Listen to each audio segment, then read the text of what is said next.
How every introverted personal trainer can make self-promotion feel natural. Hey, Sensei Sarah here with another incredible insights episode for every introverted personal trainer who wants to market yourself in a way that feels comfortable and get started online without feeling like your quiet nature is holding you back. So here's this week's incredible insights. Insight number one, give them your most relaxed, friendly version of you. So, from everything I've learned about the human body and business over the years, there's one simple thing that really stands out to me, and it's that human brains need information in order to make decisions. Now, the brain gathers the information, sorts through it, and allows the person to make a decision one way or the other. But first, the brain must assess if the person in front of them seems friendly or not. And the best way to assess this is in person, but failing that, video is a really close second. Now, unfortunately, most introverted trainers hate the idea of being on camera. They think they have a face that was made for radio, and they possibly couldn't have anything interesting to say. And they are right. There. I said it. You're right. Why? Because when you think like that, you come across like that. Now, human beings have an immense capacity for understanding emotion. Like, we can even hear someone smile on the telephone. So, the trick to presenting your friendliest, most relaxed self in a situation that makes you feel horrendously uncomfortable is planning or having a reason to do it that's stronger than your fear, or both. Now, I can tell you, as a kid, I would run away from the camera whenever it came out, and I still hate having my photo taken. So for me, the thought of being on video, especially live, was absolutely terrifying. But a friend asked me if I'd do a Q&A session for his Facebook group about 8 years ago, and because I didn't want to let him down, I did it. And the thing that I found, it wasn't as half as bad as I thought. People were really nice and asked really great questions. And once I got into the flow of answering those questions, I completely forgot that I was being recorded. Now, since then, I've done some kind of video content every week, making sure I've planned exactly what I'm going to say because I have a memory like a fish. Like, I can forget what I was saying halfway through a conversation, and I'm really rubbish at remembering what I wanted to say. Now, I've tried bullet point notes, but I still feel conscious that my brain works too slowly to be engaging on a video. So I'm going to let you into a little secret. I write out a script and then I read it because I know me.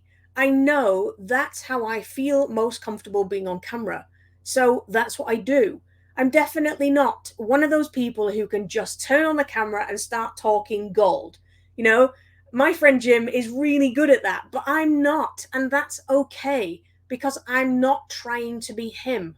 My customers want to know me, and if I have to be on video to do that, that's the way that I have to do it. Otherwise, I'm a rabbit in the headlights, and that really does not come across very well to potential customers. So making yourself feel comfortable is by far and away the most important part of self-promotion. So while some of it might be outside of your comfort zone, there are ways to taking those steps more bearable. And don't forget, the whole purpose is to help your potential clients decide, firstly, whether you're friendly or not. So you have to let them feel like they know you a little bit, and seeing your face is a big part of that. So insight number two is get to the point fast. So once someone has decided that you're friendly, that's when they'll actually start listening to what you're trying to say. Now, if you're fumbling around for words that have mysteriously vanished out of your head, that's happened to me a lot, or you're spending 20 minutes to say something that you could have said in 2 minutes, people will get bored and move on. So knowing what you want to say and getting to the point is more and more important these days as people's attention span gets shorter and the competition for that attention is really fierce. And that's why planning what you want to say is key. Like, I had a business mentor once who would start every point that he tried to make with a story about when he was a relationship counselor. And every time I heard the words, back when I was a counselor, I thought, oh, here we go. Because I knew it would be 10 minutes before we got to the point of the story. Now, people are in a rush these days. Get to the point.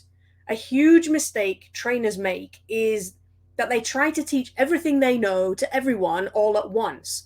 But these days, bite sized is way more powerful, which is great for people who hate being on camera because you don't have to do it for very long at all. And if people like what you're saying, they'll stick around. Now, insight number 3 is show up consistently. So, as kids, when we did something fun, we wanted to do it again and again and again. And it's amazing how often we do that, even now as adults. Like, think about how many times you listen to your favorite song on repeat before you get tired of it, or how many episodes of your favorite TV show you can watch back to back. Your content is exactly the same for people who are enjoying what you're saying. They want more of it, so give them it. And this is where having a weekly show or a podcast or an article of the week can be really great. And the longer you can do it for, the more people trust you to stick around. So I remember when I first started as a trainer in a gym, one lady told me she'd been waiting a few months before deciding whether to pay me or not because she wanted to listen to me train other people in the gym first, and then she wanted to be sure that I'd stick around. And it's exactly the same online. So find a method of delivery that makes you feel comfortable. Plan what you're going to say, and then say something consistently. So here's what I'd like you to take away from this incredible insights episode. When it comes to marketing yourself online, it can take introverted personal trainers a lot more effort than others, but that doesn't mean that you can't do it or that you'll be terrible at it. You just need to figure out the ways that make you feel more comfortable so that people who would much prefer to be trained by you even know that you're actually there. In fact, once we set our minds to something, introverted people are usually much more committed than extroverted ones, which makes us seem much more trustworthy and reliable. But by far, the biggest point to remember here is that by putting yourself out there, you're simply giving potential clients the information they need to make a decision about whether they trust you enough to pay you money or not. And you do this by showing the most friendly, relaxed version of yourself, getting to the point quickly, and showing up consistently.